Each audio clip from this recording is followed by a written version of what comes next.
चुनाव बहुत नजदीक है, प्रधानमंत्री किसे बनना चाहिए? श्री नरेंद्र मोदी। मोदी बनने चाहिए या परिवर्तन चाहिए इस बार? ऐसा है कि परिवर्तन के लिए आपके पास कोई विकल्प भी तो होना चाहिए। मुझे नहीं लगता कि आज के दौर में मोदी जी के अलावा हमारे पास कोई सुदृढ़ विकल्प है। इसलिए मेरे हिसाब से तो महिलाओं का पूरा वोट मोदी जी को ही जाएगा। किसको प्रधानमंत्री बनाएंगे? हम लोग ये सर्वे कर रहे हैं आजकल। मोदी को। हाँ? मोदी को।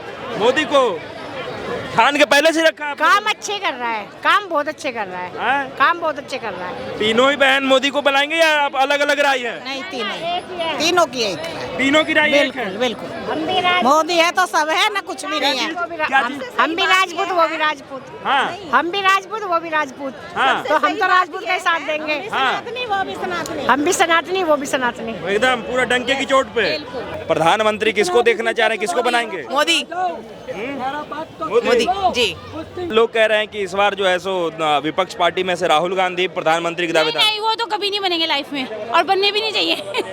कभी नहीं बने। भारत की भलाई चाहते हैं तो वो कभी नहीं बनने चाहिए। राहुल गांधी युवा नेता है, विदेश से पढ़ के आए हैं जी। एक बार तो समय रहेंगे, कब तक युवा रहेंगे यार? कब हम बुढ़े होंगे कि नहीं? 55 साल के अभी युवा ही है। तुम्हारे लड़के का नंबर कब आएगा? मेरे लड़के बच्चों का नंबर कब आएगा जब वही युवा बने रहेंगे? तो 55 साल का युवा नहीं, अधेड़ होता है, अधेड़ व्यक्ति होता है, वो युवा नहीं होता। 55 साल में दादा नाना बन जाते हैं। पप्पू पापा कब बनेंगे? बच्चों का नंबर कब आएगा? वो कब युवा होंगे? 55 साल तो वही युवा है। 5 साल तो इसका मतलब हम तो बच्चे हुए, फिर हम 38 साल के तो हम बच्चे हुए भी भाई। हम 38 ईयर्स के हैं, तो अगर वो युवा है तो हम तो फिर अभी बच्चे हुए। हम जाए हाई स्कूल इंटर के सामने तो भी भाई है। ये तो पैदा ही नहीं हुआ अभी। और इतने विपक्ष के इतने नेता है, वो नहीं दिख रहे हैं आपको? राहुल गांधी वगैरह वो भी तो लड़ रहे हैं। गांधी ने, इन्होंने क्या किया? बताओ, ये क्या किया इन्होंने? क्या करा? देश का पैसा बाहर भेजा। किसने? राहुल गांधी ने, सोनिया गांधी ने, और किस से बताऊं? केजरीवाल अपना घर बना के बैठेगा, कंचन मैन है। जो करा मोदी ने करा और कुछ नहीं करा किसी ने। लेटेस्ट एक बयान था विपक्ष का राहुल गांधी का कि भारत में जो बेरोजगारी है वो पाकिस्तान से और बांग्लादेश से 2 गुना ज्यादा हो गया है। इसको कैसे देखते हैं? अगर ऐसा है तो अभी जिस तरीके से हम अपनी जीडीपी की ग्रोथ देख रहे हैं, वर्ल्ड की पावरफुल कंट्री में, डेवलपिंग कंट्री में हमारा भारत शामिल हो जाने जा रहा है, तो पहले उनको अध्ययन की जरूरत है, उसके बाद वो बात करें, तथ्यों पे बात करें। लेकिन विपक्ष तो कह रहा है कि मोदी जी जो है वो अनपढ़ व्यक्ति हैं, देश का प्रधानमंत्री पढ़ा लिखा होना चाहिए राहुल गांधी जैसे व्यक्ति। पढ़े लिखों का क्या करना है जो देश को डुबा दें? सिर्फ डिग्रियां ले रखी हैं, बाहर से आके उन्होंने दूसरी जगह से जाके पैसे भर के डिग्रियां अपनी इकट्ठी कर रखी हैं और लूट रहे हैं देश को। मैम, दुनिया के सबसे बड़े यूनिवर्सिटी से पढ़ के आया। नहीं, कोई फायदा नहीं, दिमाग भी होना चाहिए ना। हम भी तो ग्रेजुएट यहीं इंडिया में ही हुए हैं, तो ये थोड़ी हम अपनी गृहस्थी नहीं चला रहे हैं, ढंग से नहीं चला रहे। उनके आप भाषण सुनिए, उनके काम देखिए, तो कहीं से वो नेता के लायक तो लगते ही नहीं है। इंसान अच्छे होंगे, कॉमेडियन अच्छे हैं, पर नेता अच्छे नहीं है। वो देश को चलाने के लायक नहीं है, देश को चलाने लायक उनके अंदर क्षमता नहीं है। राहुल गांधी में क्षमता नहीं है। नहीं। चाणक्य ने कहा है विदेशी माँ से उत्पन्न संतान कभी स्वदेशी नहीं हो सकती। चाणक्य ने इसलिए बिंदुसार को राजा बनाया था, जबकि हेलेना का बेटा था वो बड़ा था बिंदुसार से। मैं हिस्ट्री पढ़ी हुई हूँ, लेकिन बिंदुसार को राजा सिर्फ इसीलिए चाणक्य ने बनवाया था क्योंकि हेलेना का पुत्र विदेशी माँ से उत्पन्न संतान था, वो उस देश से प्रेम नहीं कर सकता था।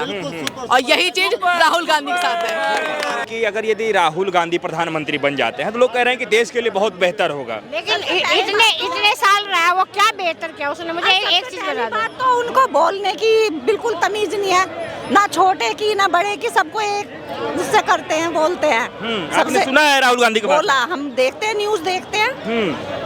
तो कब सुना, क्या बोल रहे थे, कुछ ये बता सकते हैं? सबको गाली देते हैं। सबको गाली देते हैं। हाँ। जब बात होती है देश में विकास की, शिक्षा की, रोजगार की, तो कहते हैं कि मोदी जी फेल रहे इन सब चीज़ों को लेकर के और इसलिए मोदी जी को हटाना जरूरी है। और कई बार आरोप राहुल गांधी लगाते हैं, पूरा कांग्रेस लगाता है, पूरा विपक्ष लगाता है ये आरोप। मेरे हिसाब से तो नहीं। अगर आप बात करते हो न्यू एजुकेशन पॉलिसी की, तो उसमें भी मोदी जी ने हमारे जो क्षेत्रीय भाषाओं को भी बहुत बढ़ावा दिया है। साथ ही जो हमारा स्किल डेवलपमेंट है उस पर भी हमारी सरकार ने बहुत अभी जोर दिया है। तो मुझे नहीं लगता है कि कहीं भी किसी चीज़ में ऐसा है कि हम उन पर उंगली उठा सकते हैं, अगर हम पहले सरकार से तुलना करें तो। अभी और जो पूरा विपक्ष एक हो गया है, तो लोग कह रहे हैं एकता में बल होता है, इसलिए पूरा विपक्ष इस बार मोदी जी को हरा देगा। चोर मौसेरे भाई वो सब इकट्ठे हो रखे हैं क्योंकि उनकी नाव डूबने वाली है, इसलिए नाव डूब जाएगी। हाँ, नाव डूब जाएगी उनकी, तो 2-4 देश साल में एक साथ आ गए। उनकी नाव डूब जाएगी, 100% डूब जाएगी। पूरे देश में एक साथ हो गए। क्योंकि मोदी जी के शासनकाल में लोकतंत्र खतरे में है, देश डूब जाएगा। नहीं, लोकतंत्र बहुत अच्छे उसमें चल रहा है और आगे भी अच्छा चलेगा। अगर यही लोग आए तो मेरे ख्याल से देश गड्ढे में जाएगा। ये लोग आ गए तो? हाँ, राहुल गांधी कभी कह दो आओ मेरे गांव, फिर हम दिखाएं गांव क्या होता है। एक दिन पैदल यात्रा निकल जाने, आधे रास्ते गाड़ी से जाते हो, बीच में मीडिया को दिखाने के लिए पैदल देश जाते हैं। घूमे हैं मैम। गाड़ी से फॉर्च्यूनर से। पूरा देश घूमा होता पैदल तो जिंदा बचते हैं। आप एक बार घूम के आओ, फिर बताइए क्या खड़े होने लायक आप रहेंगे। सही सलामत हट्टी कट्टे वैसे ही बने हुए हैं पैदल चल चल के।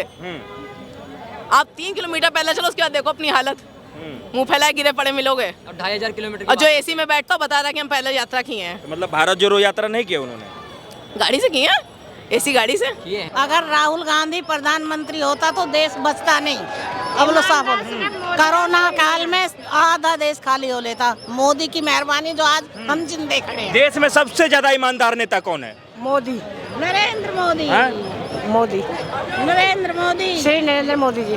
देश भर में सबसे बढ़िया नेता कौन लगता है आपको? मोदी और योगी। सबसे बढ़िया? हाँ, सबसे बढ़िया। राहुल गांधी कितने नंबर पे हैं? 0। ये तो दिक्कत वाली बात है। अखिलेश यादव कितने नंबर पे हैं? वो तो है ही नहीं, वो एग्जिस्ट ही नहीं करते। उनकी वजह से तो पूरा यूपी बर्बाद था। हम उत्तराखंड के हैं, यूपी से होते हुए आते थे। पहले इनसिक्योर जितना हमें लगता था वो अब नहीं लगता। अब तो सेफ्टी फील होती है। हाँ।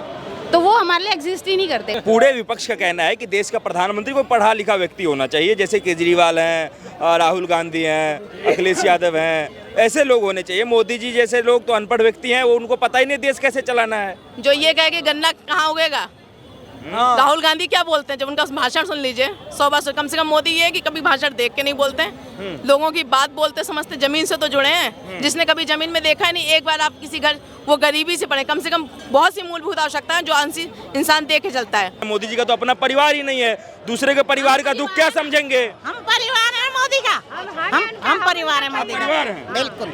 हम उनका परिवार है, हम उनका परिवार है। हम बोलते हैं हम उनका परिवार है, हम मोदी का परिवार है, हम उनका परिवार है। मोदी को अपने परिवार मानते हैं आप? बिल्कुल बिल्कुल। क्या नाता है मोदी सभी कुछ है।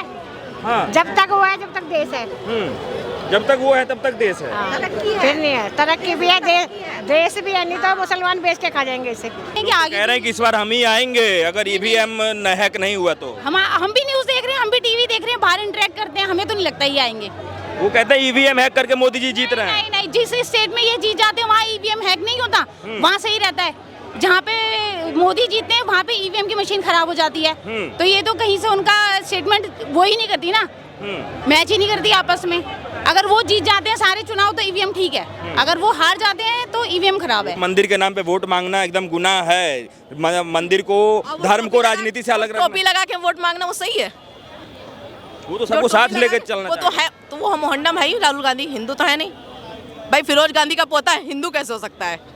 फिरोज खान का बेटा हिंदू नहीं हो सकता। ऐसा क्या खास है कि बनाएंगे मोदी को प्रधानमंत्री? कितने साल से राम मंदिर नहीं बन पाया था, राम मंदिर बनवा दिया है ना। राम मंदिर बनवा दिया, सबसे बड़ी बात है। सबसे बड़ी बात राम मंदिर। हमारे राम आ गए। क्या? हमारे राम आ गए। हाँ। बस हमें यही बहुत है। अच्छा, आप लोग चाहते हैं कि भविष्य में कभी योगी आदित्यनाथ प्रधानमंत्री बने? हम चाहते हैं अगर प्रधानमंत्री जी अगर वो होते हैं, रिटायर होते हैं तो योगी जी आ जाए। योगी जी आ जाए। हाँ सही बात।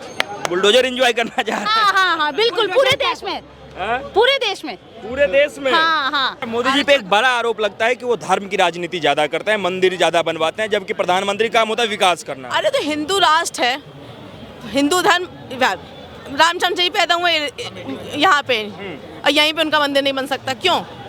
बिल्कुल बनना चाहिए। और सबको पता मुस्लिम धर्म भारत से बाहर से आया है और यहीं पे आप हिंदू धर्म, ऐसा तो है नहीं मोहम्मद आके पैदा हो गए थे अयोध्या में। अयोध्या में तो राम पैदा हुए थे, सदियों से चला आ रहा, तो वहाँ उनका मंदिर क्यों नहीं होना चाहिए? होना चाहिए, बिल्कुल होना चाहिए। हम तो अच्छा लगा, मैं तो मंदिर वैसे ही बना तो वैसे ही गए, दर्शन करके आए। दर्शन करके आ गए। बिल्कुल होना। हम तो मोदी मोदी करते हैं और करते रहेंगे। डंके की चोट पे बोल रहे हैं और यहाँ बोल रहे हैं न्यूज में। न्यूज में बोल रहे हैं बिल्कुल। प्रधानमंत्री और किसी को जय श्री राम।